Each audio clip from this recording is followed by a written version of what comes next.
Today I'm sharing all treats and no tricks. These are my graveyard brownie pudding cupcakes. First, start by setting your oven to 350 degrees so it can preheat. Then you're going to take 2 tablespoons of melted butter, melt it, open up your favorite brownie package. I'm doing a keto gluten-free mix just because it's the holidays and might as well get a healthier version where you can, but you do you, whatever you prefer. Then of course you're going to mix in your melted butter, and you're going to take 2 eggs next and crack those eggs and add them to your mixture.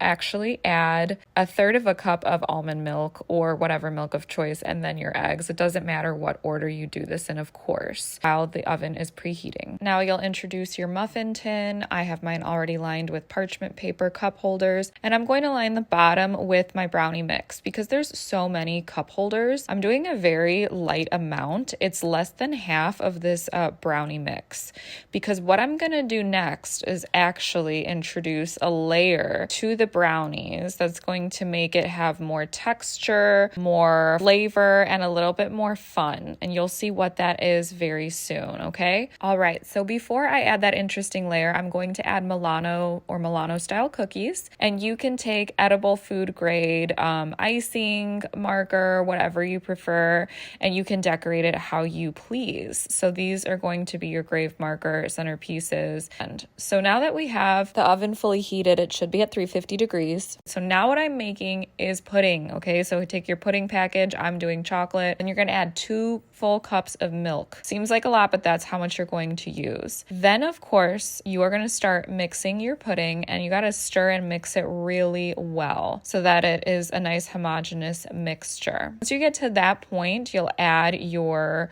pudding into the fridge for 5 minutes minimum so that it can set, and do all this while your brownies are in the oven. Okay, then your brownies are ready after the 24 minutes. Get your oven mitts on, remove those bad boys. Here is where we add this layer of pudding. So I don't know, the pudding is still setting, guys. You want it to be colder than room temperature, but you can still add it. Don't worry about that. This just gives it texture. And once you refrigerate your brownie cupcakes, it's all going to come together anyways.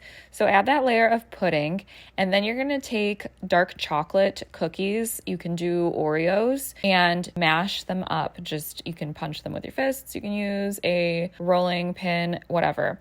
And you're going to take those crumbs and add it like it's the dirt to the mud at the graveyard on your brownies. This is honestly becoming so cute. The mood and theme is coming together. This is great for a kid's party. This is great for an adult's party. Come on, it's just a great centerpiece. And yes, I have a couple of my tombstones are a little messy with the dripping. So if you're a perfectionist, just take a few extra seconds to avoid the dripping on the tombstones. Now I'm introducing some gummy worms. These are sour and sweet. Pick whichever colors you prefer. An introduction of the famous candy eyes for the holiday season. I'm going to add some eyes to the dirt so that it looks like something is coming up from the grave. So it's just another way to add a spooky creative touch to these really fun cupcake brownies. So this is the final result. And again, like I said, if you're a perfectionist, just take a few extra seconds so that you can avoid some of the dripping and spillage. But I think overall it's really cute. And of course, it's like a messy graveyard anyway, so who wouldn't enjoy being presented with this? So this has to be my favorite thing that I did this holiday season for Halloween.